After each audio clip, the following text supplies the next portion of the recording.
Good afternoon, everybody. It's Monday, March 4th. It's time for another shop video.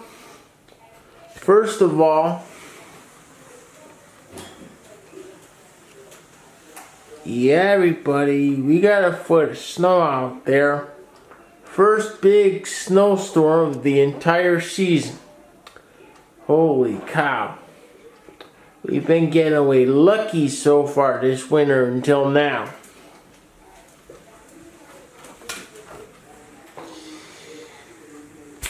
Right now, 2 laptops in here and lots to talk about each one.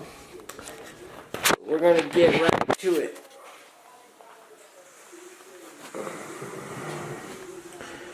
This black HP that's directly in front of me with the lid open, I was actually finishing setup on, and I ran into a problem.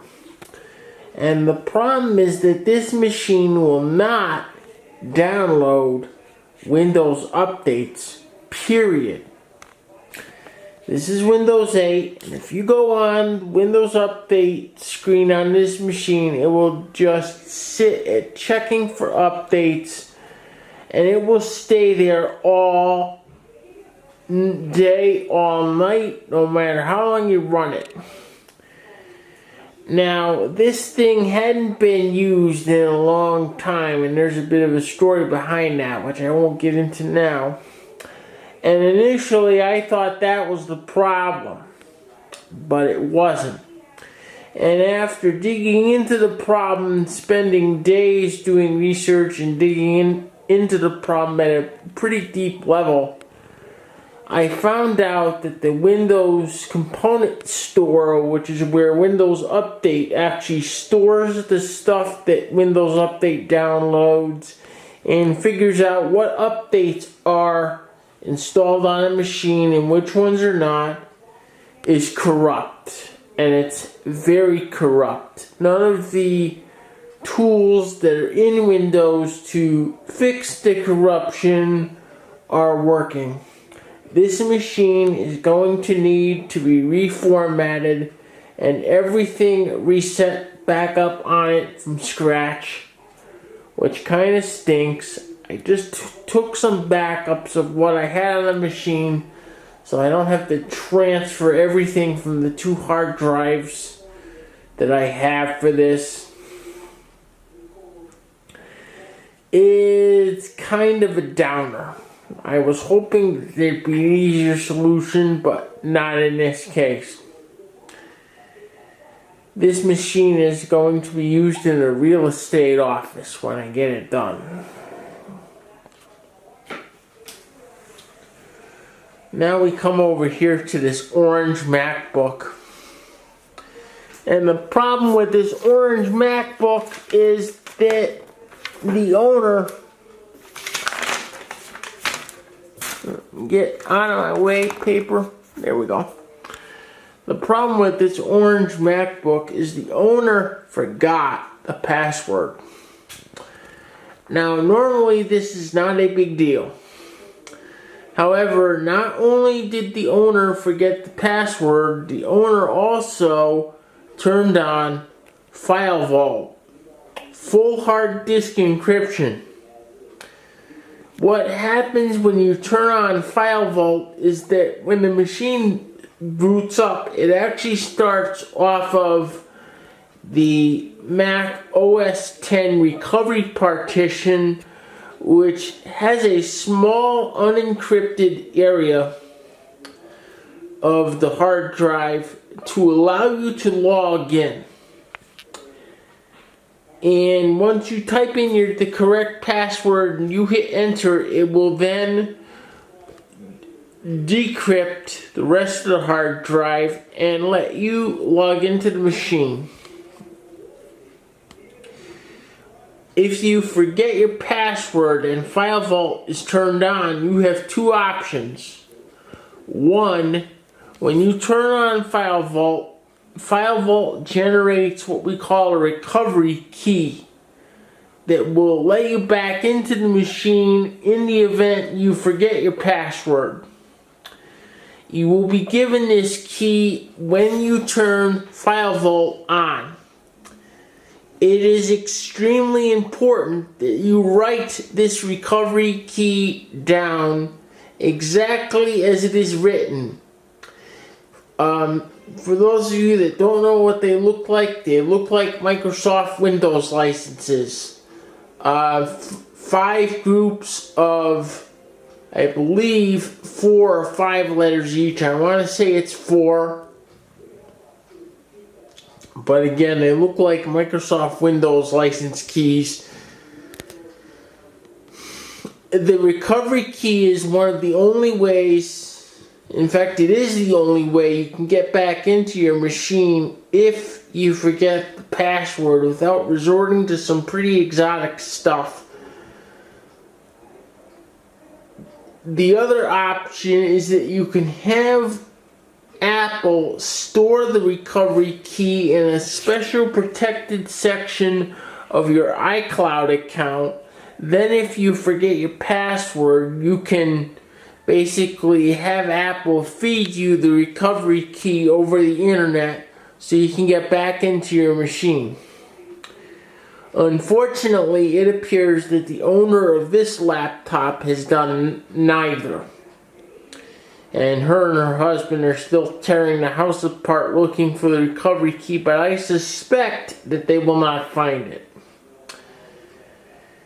If you lose your password and your recovery key, you are in a world of trouble.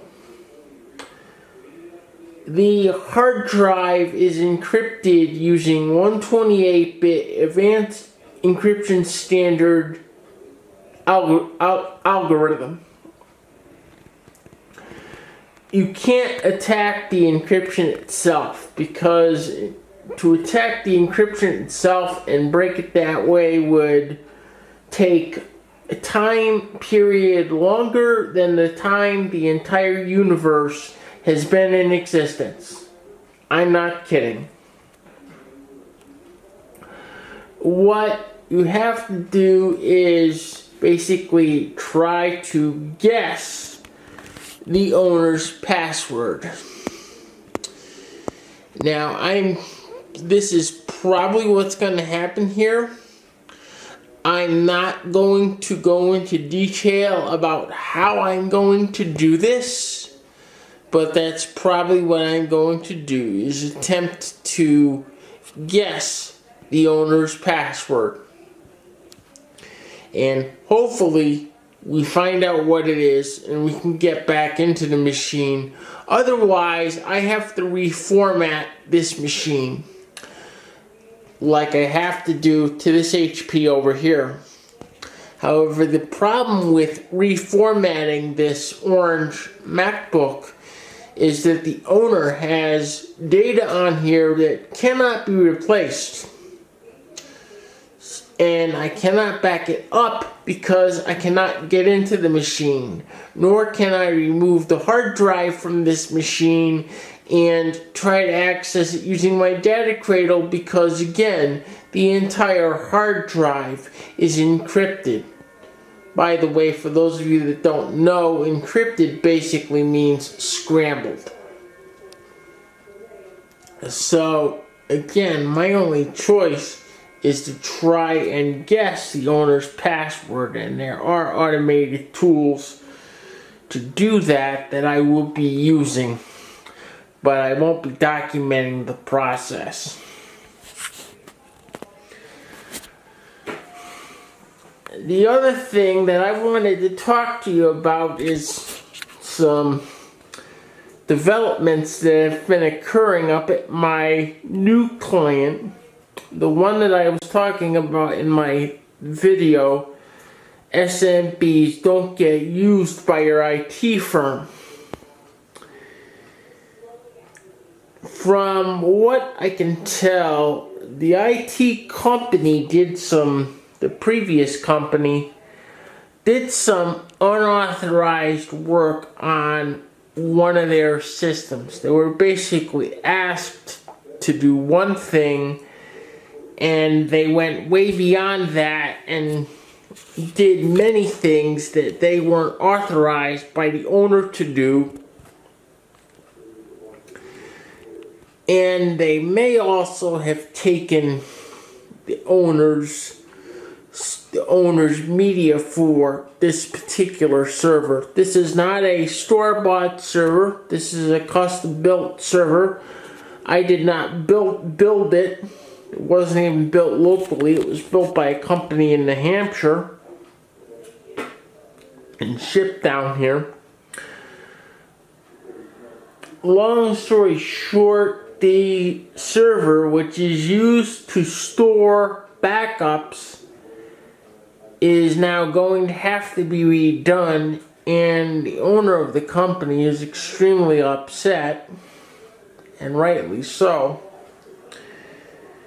And he's also very upset that they only found one disk for this server.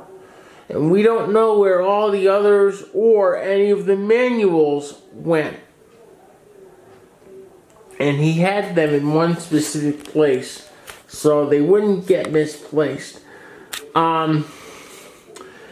This is another thing that can happen with these other IT companies.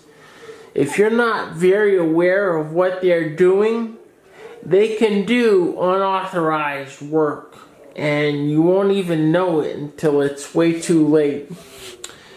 Part of the reason they did this unauthorized work is so they could take over the machine and then refuse to turn over the password, which is how this all started.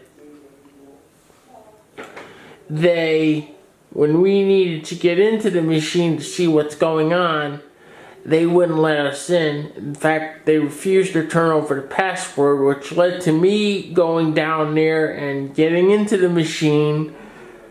Again, I'm not going to document how I did it, but I did get into the machine and saw what was going on, and they had completely redid the machine. In other words, formatted it. And I was like, whoa, okay, that's not a good situation. And they did a really lousy job when they formatted it too. They didn't even bother to install the drivers or anything like that. And they just really made a mess out of the machine. So I'm going to be in the process of redoing that.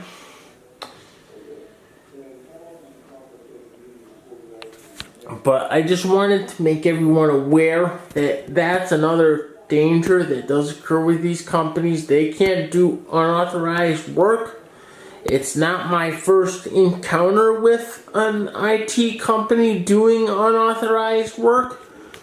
Many years ago now, I had a call from a client that wanted me to come out to her house. And I typically don't do residential house calls for many reasons. But this particular person was absolutely insistent. Long story short, I find out that when I got there, the reason that she was so insistent was because she had had a previous IT guy that she had brought this machine to him, and he did an unauthorized format of the machine without speaking to her first and without backing up any of her data. And in the course of the format, of course, erased everything that was on the machine, and she was not a happy camper. So she literally wanted to watch me work and make sure I was only doing what I was authorized to do. I believe that will be the end of this video. Please feel free to rate, comment, like, and subscribe. And I will see everyone next time. See y'all soon. Bye-bye.